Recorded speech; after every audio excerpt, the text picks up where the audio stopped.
에베소서 1장 20절로 23절까지 보겠습니다. 제목이 능력이 그리스도 안에서입니다. 에베소서 강의 20번째 능력이 그리스도 안에서, 그러니까 능력이 그리스도 안에 있는지 여러분이 확인하시고 어떻게 우리가 그리스도를 잘 믿어야 되는지 그런 부분에서 이제 설명해 드리겠습니다. 창세기를 가서 보겠습니다. 창세기 15장.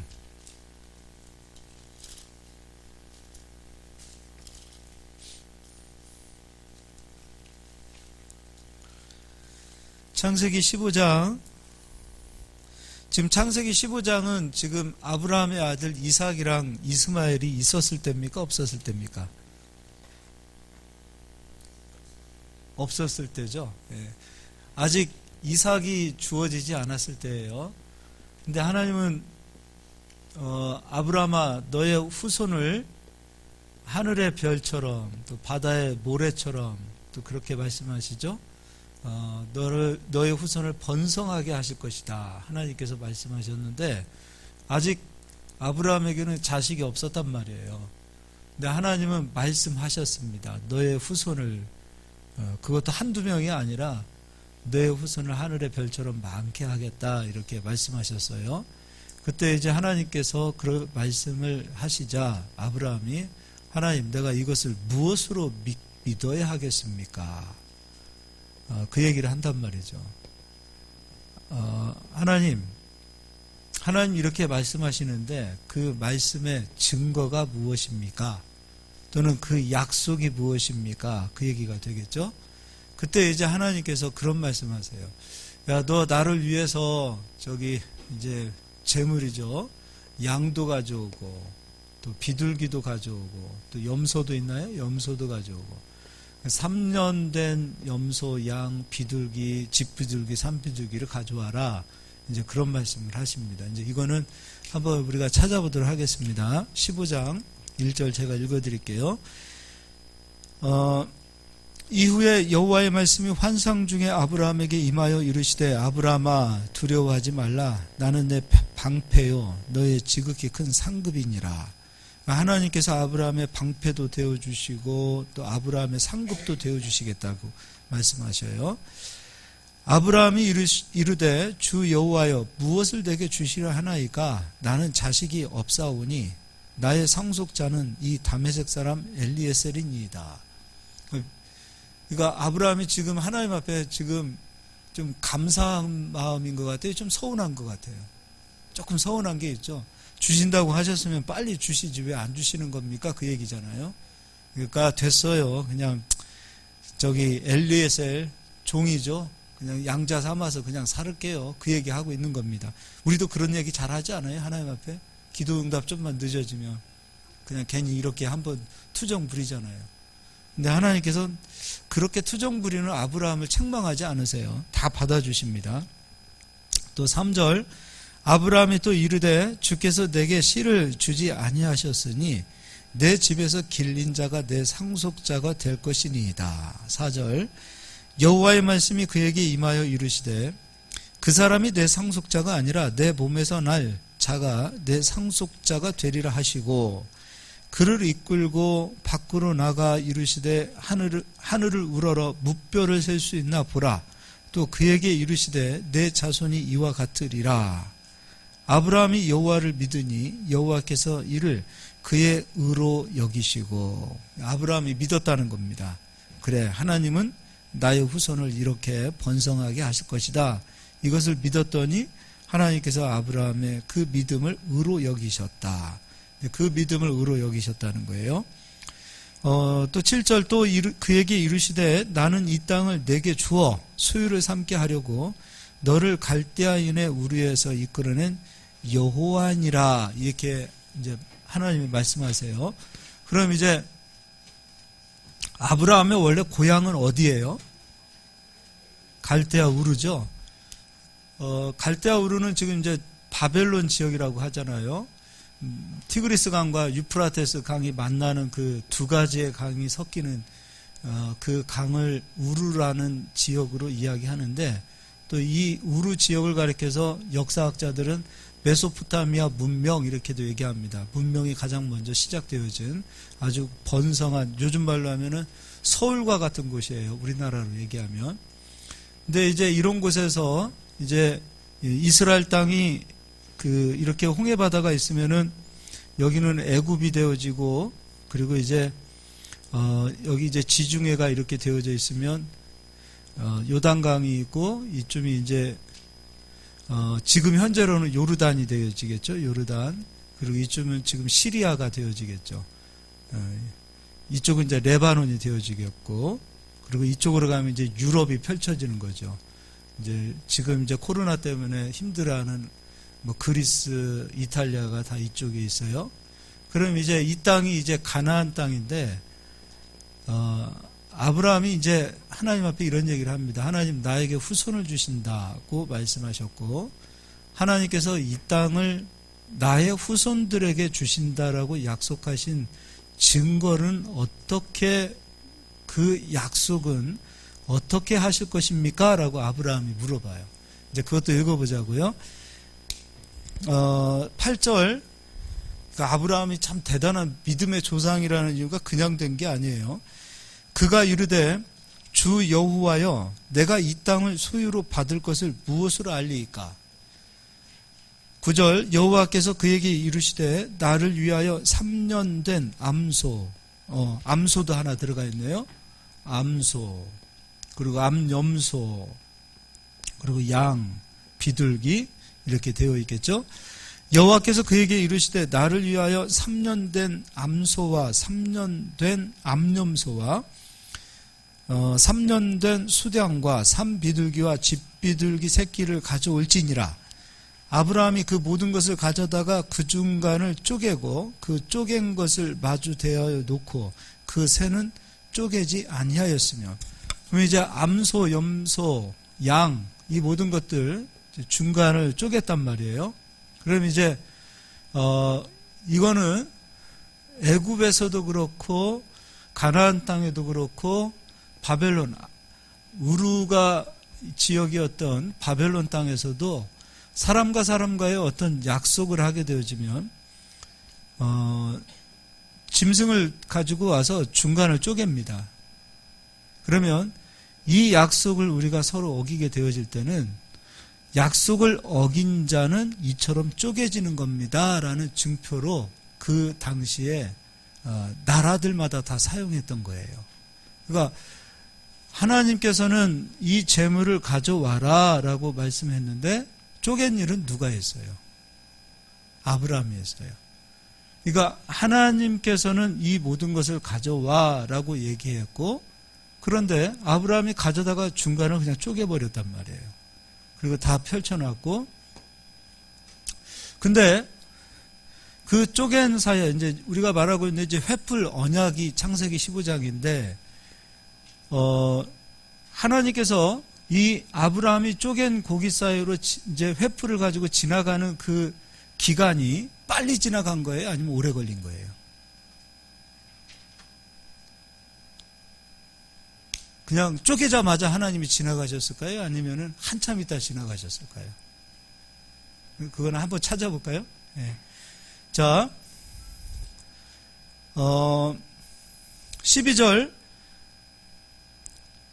11절부터 읽어볼까요? 솔개가 그 사체 위에 내릴 때에는 아브라함이 쫓았더라. 그러면 쪼개고 바로 횃불이 지나갔으면 솔개가 내릴 일이 없겠죠. 한참 긴 시간이 흘렀기 때문에 솔개가 내려서 그 사체를 뜯어먹고 싶어서 왔겠죠. 또 12절. 해질 때에 아브라함에게 깊은 잠이 임하고 큰 흑암과 두려움이 그에게 임하였더니, 그럼 해질 때까지 되었다라는 것은 하나님께서는 바로 지나가지 않으신 거죠. 그리고 나서 17절. 해가 져서 어두울 때에 연기나는 화로가 보이며 타는 횃불이 쪼갠 고기 사이로 지나더라 라고 되어 있어요.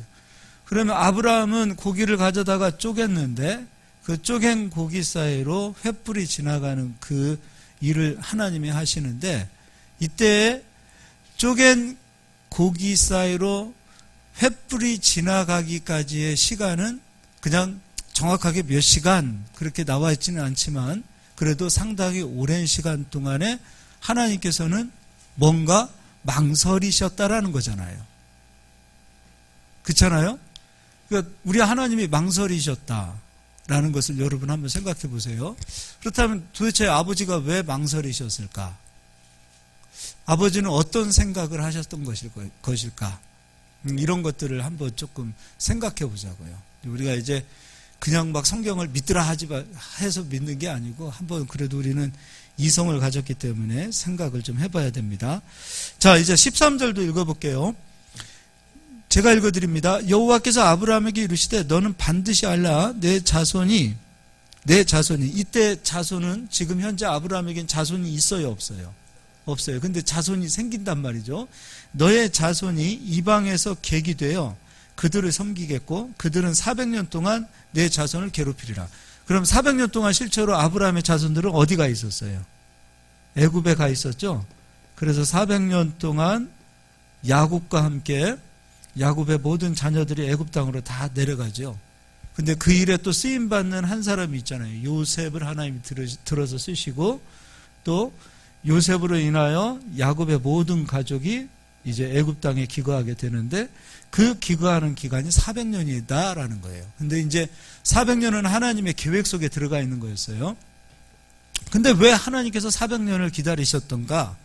14절도 읽어볼까요?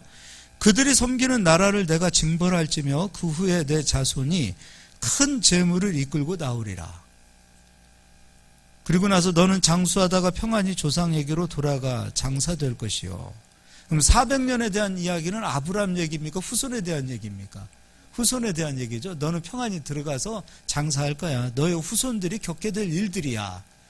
근데 바로 후손들에게 그 땅을 주시지 않았던 이유가 있어요. 그 이유는 무엇이냐면 16절 내 자손은 4대 만에 이 땅으로 돌아오리니 이는 아모리 족속의 죄악이 아직 가득 차지 아니함이니라 하시더니. 그럼 지금 이 가나안 땅에는 아브라함이 지금 자손이 없는 상태에서 이 횃불 언약을 받고 있을 때까지 이 가나안 땅에는 지금 누가 살고 있었다는 거예요? 그렇죠. 아모리 족속 또는 이제 가나안의 7족속이 이렇게 얘기하죠. 그럼 이제 이 가나안 땅에는 아모리 족속이 살고 있었는데 하나님께서 이 아모리 족속을 심판하시고자 하는 이유는 그들의 죄가 너무 크다 이거예요. 그런데 기다리시겠다. 언제까지? 그 죄가 가득 차는 그 시간이 400년이라 이거예요. 그 가나안 땅을 하나님께서 아모리 족속에게 주셨는데 그 족속의 죄악이 너무 컸고 그 죄악이 그 땅에 가득 차는 그 기간을 400년으로 하나님이 기다리시겠다는 거예요. 그럼 이제 아모리 족속이 가나안 땅에서 쫓겨나는 이유는 왜 쫓겨나는 거예요? 죄악 때문에 쫓겨나는 거예요.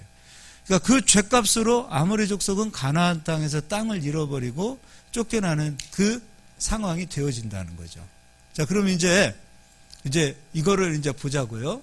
그럼 이제 아브라함의 후손, 아브라함과 그 아들 이삭, 야곱이 있어요. 아브라함에게도 약속하셨어요. 너의 후손이 가나안 땅을 얻으리라. 이삭에게도 약속하셨어요. 너의 후손이 가나안 땅을 얻으리라. 야곱에게도 약속하셨어요. 너의 후손이 가나안 땅을 얻으리라.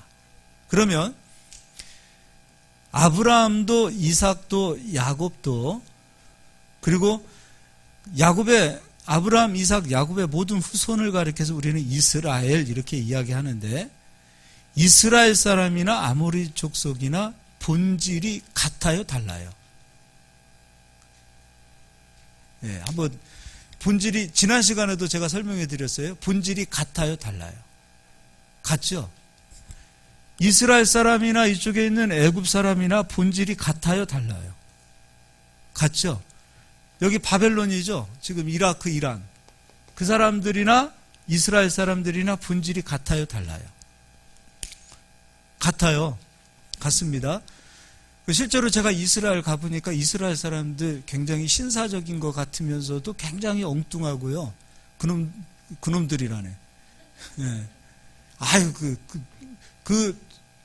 마트에 가서 분명히 거스름돈을 그 사람이 더 남겨줬거든요. 거스름돈을. 그럼 우리 한국 사람은 저는 양심이 있어서 돈을 더 남겨줬습니다 하고 돈을 갖다 줬는데 화를 내요. 기분 굉장히 나빠해요. 이거 자존심 상하다 이거예요. 별 웃긴 놈들 다 봤어요.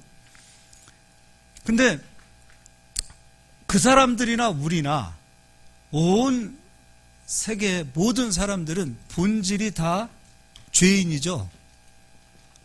우리 예수님 믿는 사람도 본질이 예수님 믿어서 하나님께서 의롭게 여겨주시는 거지, 예수님 믿는다고 갑자기 착해지나요? 조금은 변하죠. 자, 그러면 이스라엘 사람들은 무조건 아브라함의 자손이기 때문에 가나안 땅에서 영원히 살게 하신다면 하나님으로서 이거는 공평에 어긋나고 하나님도 스스로 정의를 깨트리시는 거잖아요. 아모리 족속은 죄악 때문에 쫓아내시고 이스라엘 백성은 그냥 아브라함의 후손이니까 용서를 해주신다면 하나님 입장에서 봤을 때 하나님이 될 수 없는 거예요. 하나님의 심판의 기준은 공의로우셔야 돼요. 그리고 그분은 사랑과 은혜가 있어야 되는데 아모리 족속은 죄악 때문에 쫓아내고 이스라엘 백성들은 그냥 그 땅에서 살 수 있도록 그냥 하나님께서 아브라함의 후손이라는 이유로 용서해주고 그냥 덮어주고 그냥 긍휼만 베풀어 주신다면 하나님으로서 여러분 자격이 있는 거예요, 없는 거예요? 없죠. 없는 거예요. 그분은 하나님이 되시면 안 되는 거예요. 자, 그러면 하나님 입장에서 이스라엘 백성들을 가나안 땅에서 영원히 살게 하시기 위해서는 이스라엘 백성들을 거룩하게 하셔야 되잖아요. 그런데 이스라엘 백성 스스로 거룩하게 될 수 없다는 것을 하나님은 아시거든요. 그들에게 우리가 하나님께서 율법을 주셨기 때문에 이스라엘 백성들이 율법을 열심히 지키면 거룩해진다? 아니, 그럴 수 없다는 것을 하나님은 알고 계셨던 거예요. 아모리 족속보다 이스라엘 사람들이 더 착하게 살고 더 성실하게 살고 더 정말 선한 일을 많이 하기 때문에 그 땅에서 영원히 살 수 있게 해주셨다라면 그것이 기준이라면 이스라엘 사람들은 그 땅에서 영원히 살 수 없어요. 왜냐하면 어느 순간 처음에는 성실하게 살 것 같지만 어느 시간이 지나면 아모리 족속처럼 똑같이 죄악으로 가득 채워질 것을 하나님은 알고 계셨던 거예요. 그럼 이제 하나님 입장에서는 아브라함에게 약속하셨어요. 너의 후손이 이 땅에서 영원히 살 것이다. 이 땅을 너의 후손에게 영원히 줄 것이다 하고 약속을 하셨어요. 그러면 하나님께서는 이스라엘로 영원히 그 땅에서 살게 하셔야 될 무엇인가를 주셔야 되겠죠. 이제 그걸 좀 찾아보자고요. 무엇인가를 주시는데 그걸 한번 보도록 하겠습니다. 레위기서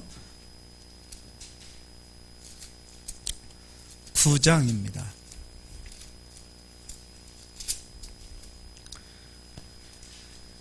자, 아까 아브라함이 번제물을 가져왔어요. 하나님께서 암소, 또 염소, 양, 비둘기 모든 것을 가져와라 했을 때 하나님께서 명하셨을 때 아브라함이 그 모든 것을 중간을 쪼갰단 말이에요. 이걸 가리켜서 우리는 이제 번제물이라고도 하고 또는 약속이라고도 한단 말이에요. 그러면 약속을 어긴 자는 쪼개진다 라는 거죠. 그러면 이 번제물을 가져왔을 때 하나님께서 그 번제물 사이를 횃불로 하나님께서 지나가셨단 말이에요.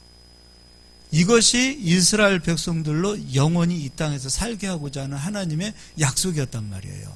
그럼 이제 하나님께서 이스라엘 백성들을 가나안 땅에서 애굽 땅에서 건져 오셔서 가나안 땅에 들어가서 성전을 주신 게 아니에요.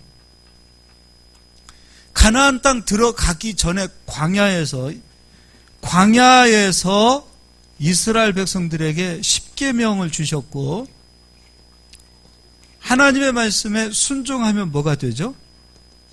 축복. 불순종하면 뭐가 되는 거죠? 저주. 그러면 로마서 3장 10절에는 20절이죠. 3장 20절 율법으로는 무엇을 깨닫는다 그랬어요? 죄를. 그러면 십계명을 지켜서 우리가 의롭게 되는 거예요? 아니면 십계명을 주시고 율법을 주신 이유는 너 율법 지킬 수 있다, 계명 지킬 수 있다, 지켜라고 주신 거예요? 아니면 너 이거 못 지킨다, 그거 깨달으라고 주신 거예요? 깨달으라고 주신 거예요? 그쵸? 율법을 지켜서 의인 될 수 있는 사람은 없어요. 그 로마서 5장에도 그 얘기 하잖아요. 이스라엘은 율법을 지키기 위해서 하나님의 의를 부정했고 자기 의를 세우려고 했다. 율법을 지킬 수 없는 존재임을 깨닫지 못한 거죠. 그러면 십계명을 주신 이유는 너 말씀을 어긴 것에 대한 값이 저주인데 네가 아무리 말씀을 지키려고 해도 너는 말씀을 지킬 수 없다라는 것을 깨닫게 하시고 너는 이렇게 본질상 죄인이지만 네가 지키려고 애쓰고 수고하고 노력하는 그 말씀의 주인 하나님만이 거룩한 분이라는 걸 깨달으라는 거예요. 이 땅에 오직 거룩하신 분은 사람이 거룩할 수 없어요. 오직 누구만 거룩하신 거예요? 하나님만 거룩하신.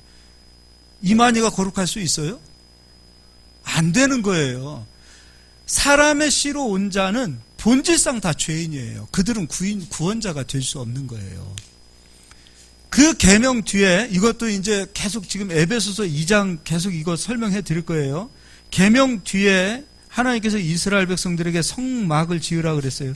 그 성막에서 하는 일이 무엇이냐면 번제단에서 제물을 가지고 오고 우리가 말씀을 어긴 것에 대한 값으로 제물을 가지고 양, 소, 염소, 비둘기를 가지고 오잖아요.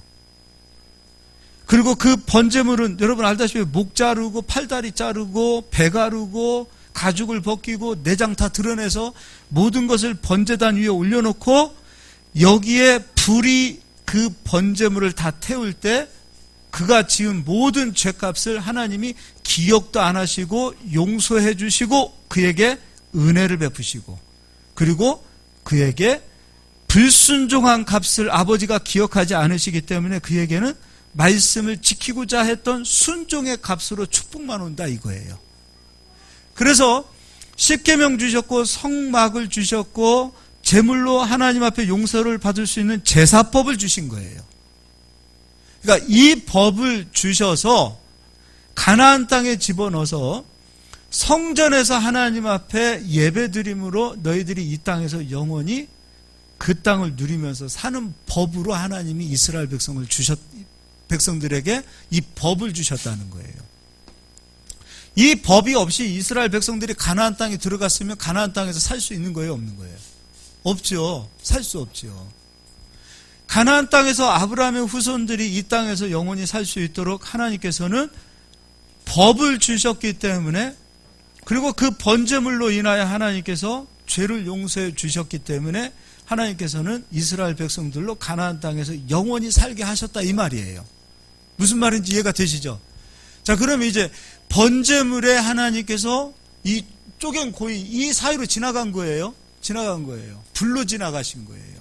그러면 죄가 용서받을 때도 하나님께서는 그 모든 죄악을 불로 태우셔야 되겠죠. 그 불로 태워진 모든 상황이 되어지면 죄가 남는 거예요. 그럼 이 죄는 이스라엘 진영에 둘 수 없어요. 진영 밖에 버리라 이거예요. 그러니까 너희들이 지은 모든 죄가 불태워지는 그 순간에 그 죄는 너희들에게 있는 것이 아니라 너희들이 만질 수도 너희들이 바라볼 수도 없는 멀리 옮기시는 그것이 바로 이 번제를 드리는 죄사함이라 이거예요. 그래서 하나님께서 시편에도 그 말씀 있잖아요. 우리의 죄가 동에서 서가 먼 것처럼 우리 죄를 우리에게서 멀리 옮기신 그 하나님의 은혜를 찬양하고 있어요. 자, 그러면 이제 9장 24절입니다. 불이 여호와 앞에서 나와 제단 위에 번제물과 기름을 사른지라 온 백성이 이를 보고 소리 지르며 엎드렸더라. 이건 지금 성막을 짓고서 번제단에다가 맨 처음 제물을 올렸을 때 불이 사람이 피운 불입니까? 아니면 하나님이 내리신 불입니까? 그럼 이 불을 하나님이 주셨다는 것은 여기에는 약속이 들어가 있고 죄사함의 은혜가 들어가 있고, 또 죄사함 받았기 때문에 축복이 오고, 죄사함 받았기 때문에 모든 저주가 떠났다라는 모든 하나님의 능력이 이 불 가운데 다 들어가 있다, 그 얘기예요. 이 약속 가운데 다 들어가 있대, 이 얘기예요. 자, 이제 여기를 또 기억하시고, 이것까지 또 기억하시고, 또 하나를 더 설명해 드리겠습니다. 그러면 아까 하나님께서 아브라함이 쪼갠 고기 사이로 횃불로 지나오시기까지 굉장히 긴 시간 동안 하나님께서 고민하셨다 그랬죠. 그럼 이제 하나님께서 왜 고민하셨는가? 이제 이걸 생각해 보자고요. 하나님은 모든 것을 아시는 분이세요. 이스라엘 백성도 아모리 족속도 본질상 죄인. 뿐만 아니라 모든 인류, 이스라엘 백성 밖에 있는 모든 사람들을 다 이방인이라고 하는데 모든 인류들도 본질상 다 죄인이라는 것을 알고 계시죠. 본질상 다 죄인이라는 것을 알고 계세요. 그러면 첫째는 지금 우리가 이방인 밖이었기 때문에, 아니 이스라엘 밖이었기 때문에 우리도 이방인이었지만 예수님을 믿음으로 지금 우리가 아브라함 후손이 될 수 있었지만 우리도 본질상 죄인이라면 사람의 의로움과 사람의 힘과 사람의 노력으로 아버지 나라에 올 수 있는, 우리가 말하는 그 천국에 올 수 있는 자가 이 땅에 있다는 거예요, 없다는 거예요?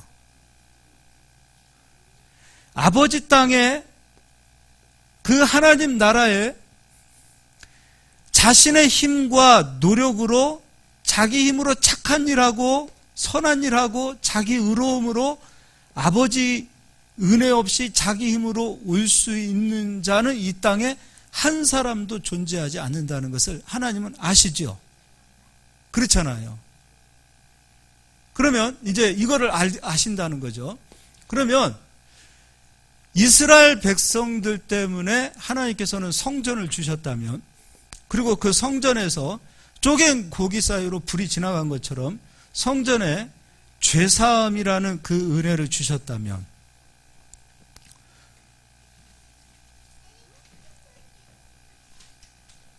이스라엘 백성들이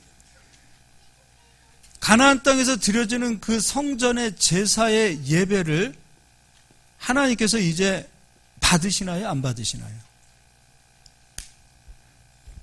이제 말라기 가서 보도록 하겠습니다. 이제 두 번째,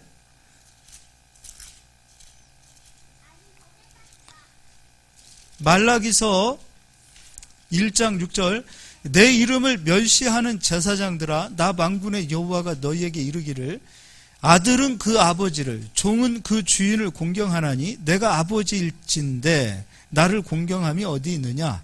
내가 주인일진데 나를 두려워함이 어디 있느냐 하나, 너희는 이르기를 우리가 어떻게 주의 이름을 멸시하였나이까 하는도다. 너희가 더러운 떡을 나의 제단에 드리고도 말하기를. 제사장들은 하나님 앞에 더러운 떡을 드렸답니다. 또 8절, 만군의 여호와가 이르노라, 너희가 눈먼 희생 제물을 바치는 것이 어찌 악하지 아니하며 저는 것 병든 것을 드리는 것이 어찌 악하지 아니하냐? 이제 그것을 너희 총독에게 드려보라. 그가 너를 기뻐하겠으며 너를 받아주겠느냐? 그러니까 여러분이 정말 마음을 사고 싶은 사람에게 선물을 주는데 뭐 고등어를 한 마리 샀다고 생각해 보세요. 그럼 싱싱한 걸 드리나요? 썩은 걸 드리나요? 싱싱한 것 드리죠. 여러분이 정말 하나님을 두려워하고 하나님을 경외하고 모든 축복이 그리스도를 통해서 하나님의 은혜가 흘러온다는 사실을 알고 있다면 우리가 하나님 앞에 만홀히 드리는 그런 예배를 드릴 수 있을까요? 못하죠. 우리가 하나님 앞에 마음을 드리고 힘을 다하고 정성을 다하고 뜻을 다하여 예배하는 이유는 무엇인가? 하나님을 두려워하기 때문이고 하나님의 은혜가 크기 때문이에요. 근데 그렇지 않다. 드려지는 것, 우리의 마음도 안 드려지고 힘도 안 드려지고 그렇다라는 것은 사실은 하나님을 하나님으로 여기지 않는다 이거예요. 우리도 경험해 봐서 합니다. 근데 지금 이스라엘 사람들은 하나님을 두려워하지 않아요. 경외하지 않아요. 공경하지 않아요. 그러다 보니까 하나님께서 이스라엘 백성들로 가나안 땅에서 영원히 살 수 있는 성전을 주셨고, 제사법을 주셨고, 제사장을 주었고, 그리고 그것으로 인하여 죄와 불법이 용서를 받고 모든 저주가 떠나고 하나님 주시는 축복을 받을 수 있는 모든 법을 주셨건만, 이스라엘 백성들은 하나님 앞에 드리는 예배를 무너뜨렸어요. 이유는 하나님을 하나님으로 여기지 않았어요. 그래서 하나님께서 어떤 결단을 내리시냐면, 너희들이 드리는 이 예배를 더 이상 받지 않겠다 결단을 내리십니다. 한번 그것도 읽어볼게요. 2장, 너희 제사장들아, 이제 너희에게 이같이 명령하노라. 만군의 여호와가 이르노라. 너희가 만일 듣지 아니하며 마음에 두지 아니하여 내 이름을 영화롭게 하지 아니하면 내가 너희에게 저주를 내려 너희의 복을 저주하리라. 내가 이미 저주하였나니 이는 너희가 그것을 마음에 두지 아니하였습니다. 그리고 3절, 보라 내가 너희의 자손을 꾸짖을 것이요 똥 곧 너희 절기의 희생의 똥을 너희 얼굴에, 누구 얼굴에? 제사장 얼굴에 바를 것이라. 너희가 그것과 함께 제하여 버림을 당하리라. 그럼 제사장이 없으면 성전이 있다 하더라도 하나님께서는 그 제사장이 드리는 예물을 받으시기 때문에 제사장이 없으면 성전에서 드리는 예물을 받을 수 없는데 제사장을 그냥 저주해 버렸어요. 그러면 자, 하나님은 아신다고 했어요. 그러면 하나님은 이 사실도 알고 계셨겠죠. 근데 이 얘기를 누가 하냐면 모세가 해요. 너희가 지금은 아멘 아멘 하고 지킬 것 같이 신명기 마지막에 가서요, 너희는 결국에 하나님 배반할 거다 얘기해요. 모세도 알았어요. 모세는 하나님으로부터 시내산에서 성막을 어떻게 지어라 라고 성막을 설계도를 받은 사람이고 10계명을 받아서 내려온 사람이에요. 근데 모세가 알았어요. 너희는 하나님 배반할 거다. 모세도 알았다면 하나님은 몰랐을까요? 알았을까요? 알았어요. 그런데 이제 보세요. 아브라함과 후손과 약속을 했어요. 가나안 땅에 영원히 살게 하겠다.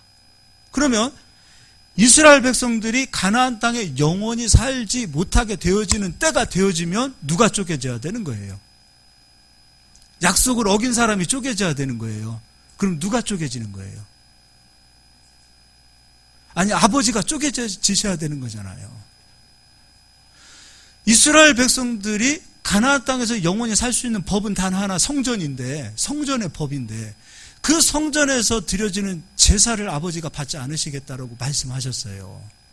근데 이 이야기는 말라기 때 가서 그냥 즉흥적으로 그냥 화가 나기 때문에 그냥 내뱉은 말이 아니라 미리 하신 말씀이라는 거예요.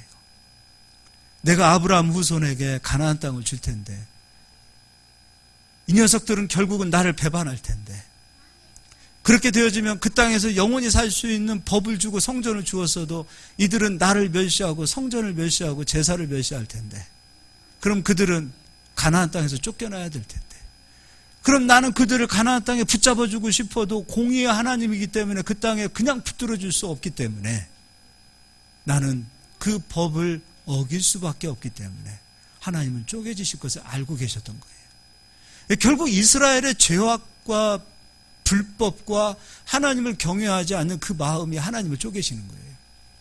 망설이시는 거죠. 육신으로 와서 인간을 위해서 쪼개지실 것을 아셨기 때문에 그 고통을 아셨기 때문에 아버지는 망설이시는 거예요. 그 잠깐의 그 시간이 아니라 물론 24시간이 넘는 시간은 아니에요. 그러나 그 시간 동안에 아버지는 굉장히 깊은 고민에 빠지는 거예요. 온 인류를 위해서 아브라함과 한 그 약속 때문에 아버지는 쪼개질 것을 아시고 그 횃불 언약을 맺어 놓으신 거예요. 실제로 말라기 이후에는 이제 이스라엘 역사가 존재하지 않아요. 물론 이제 이스라엘의 역사는 존재하지만 성경에는 그 이후에 이제 성경이 기록되지 않아요. 그리고 예수님이 오셨어요. 오시고서 예수님이 실제로 십자가에서 쪼개지셨어요. 예수님은 하나님이세요. 우리 힘으로 하나님 나라에 올 수 있는 사람이 없기 때문에 하나님은 한 사람이라도 건지시고 한 사람이라도 더 하나님은 구원을 시키셔야 되고, 그 길이 단 하나밖에 없는데 그 길은 곧 우리 죄를 해결할 수 있는 길은 단 하나, 하나님이 쪼개지시는 거예요. 하나님께서 십자가에서 죄값을 치르시는 것밖에 없는 거예요. 그래서 교회란 무엇인가? 교회란 우리 힘으로, 우리의 의로, 사람의 착함과 사람의 거룩함과 사람의 윤리로 모이는 것이 아니라 그리스도의 십자가의 은혜로, 그 피값으로 죄사함 받고 거룩하게 되어진 백성들이 그 은혜를 찬양하고 모이는 것이 바로 교회라 이겁니다. 이게 교회예요. 그래서 교회는 예수 그리스도의 이름으로 모이는 것이에요. 요즘 뉴스를 보면 신천지 교회, 그냥 왜 거기에 교회라는 이름을 쓰는지 모르겠어요. 이 거룩한 이름 교회를 그냥 이단도 모이면 교회. 아니 어떻게 이 교회라는 이름을 이단들이 쓸 수 있냐 이거예요. 말이 안 되는 거예요. 사람의 의가 세워지고 사람이 영광을 받고 사람이 사람의 의를 나타내는 그런 모임이 교회가 아니에요. 사람이 세워지는 것이 아니에요. 오직 교회는 그리스도가 세워지고 그리스도께서 세우셨고 그리스도만이 영광을 받는 곳이에요. 그곳에는 그리스도의 은혜가 있고 아버지의 은혜가 있고 아버지의 눈물이 있고 아버지의 사랑이 있고 아버지의 감격이 있고 아버지의 능력이 있는 곳이 교회예요. 근데 이제 보자고요. 예수님도 교회를 가리켜서, 모이는 성도들을 가리켜서 마지막을 말씀하셨어요. 마지막이 올 거야. 마지막이 올 거예요. 역사는 반복되는 거 아시죠? 역사는 반복이 되는 거예요. 이 땅의 교회들을 보자고요. 이 땅의 교회들을 보자고요. 이 마지막 때가 가까이 오는 이 마지막 시기점을 한번 보자고요. 교회에 그리스도가 영광을 받는지, 교회에 정말 에베소 교회도 너희 첫사랑 잃어버리면 안 돼, 그렇게 예수님이 말씀하셨는데 정말 그 구원의 감격과 그 은혜와 그 뜨거운 사랑과 그 하나님 그리스도만 얘기하면 눈물을 흘릴 수밖에 없었던 그 젖어있는 이 심령들이 언제부턴가 여러분 소멸되기 시작했어요.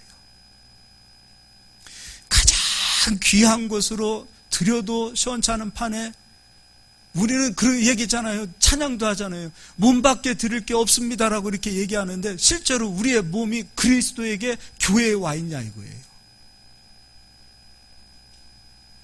우리의 몸이 정말 하나님 영광을 위해서, 그리스도의 영광을 위해서 너희는 이제 죄의 종이 되지 마라 그랬어요. 우리의 육체는 그리스도께서 피값으로 산 육체가 되었는데 우리의 마음이, 우리의 육체가 온 마음과 정성과 뜻을 다하여 하나님을 예배하던 그 예배의 그 눈물이 있었냐 이거예요.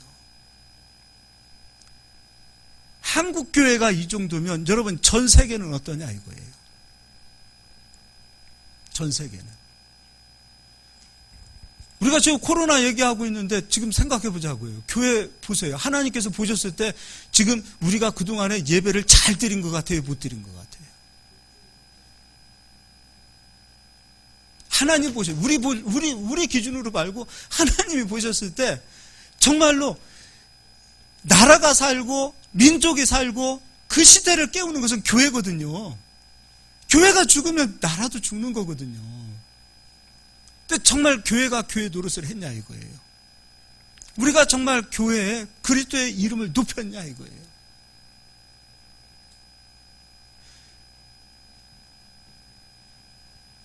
마음을 다하고 뜻을 다하고 정말로 예배를 힘썼냐 이거예요. 우리가 정말 한번 생각해 봐야 될 일이에요. 이제 그리스도는 십자가에서 우리의 모든 죄에 대한 값으로, 십자가에서 우리 모든 허물에 대한 값으로 피 흘려 죽어주심으로 아버지께서 그 이름을 가장 높은 이름으로 올려주셨어요. 그리고 그 가장 존귀한 이름으로 교회를 세우셨어요. 그리고 그리스도는 교회의 머리가 되시는 거예요.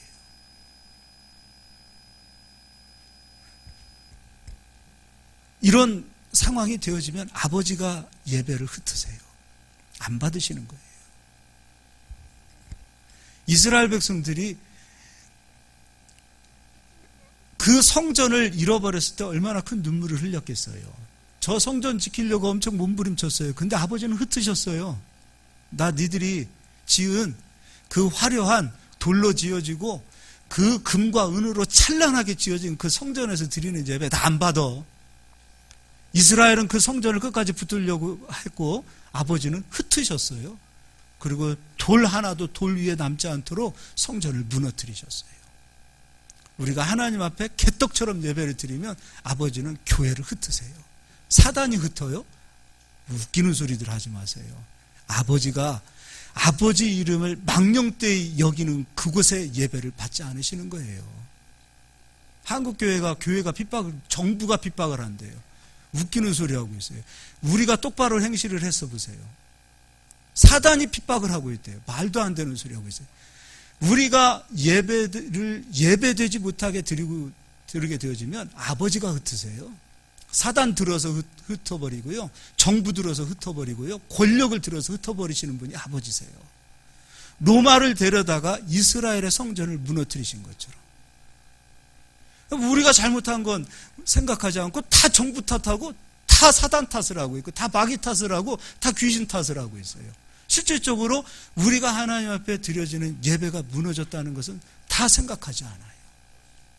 교회를 교회되게 못했고요. 그리스도를 가장 교회에서 존귀한 이름으로 세워드리지 못했음에도 불구하고 우리는 맨 세상을 탓해요. 우리 부르신 교회는요, 우리를 돌아보자고요. 예. 세상 사람들은 나쁜 사람, 웃기는 소리 하지 마세요. 그 사람들이나 우리나 다 같아요. 다른 이유는 우리는 예수님을 믿어서 구원을 받은 사람. 저들은 아직 예수님을 모르기 때문에 우리가 예수님을 가르쳐줘야 될 사람. 이제 교회 나간다 그러면 미친놈들 소리나 듣게 생겼어요, 이제는. 예? 예배 드린다 그러면 미친놈 소리나 듣게 됐어요, 이제. 이게 다 우리가 아버지를 아버지 되게 여기지 않았고 하나님을 하나님으로 여기지 않았기 때문이에요. 오늘 어떻게 이상하게 좀 말씀이 좀 저기네. 어쨌든 무슨 얘기인지 이해는 가시죠? 예, 오늘 이제 본문 말씀 읽어보도록 하겠습니다.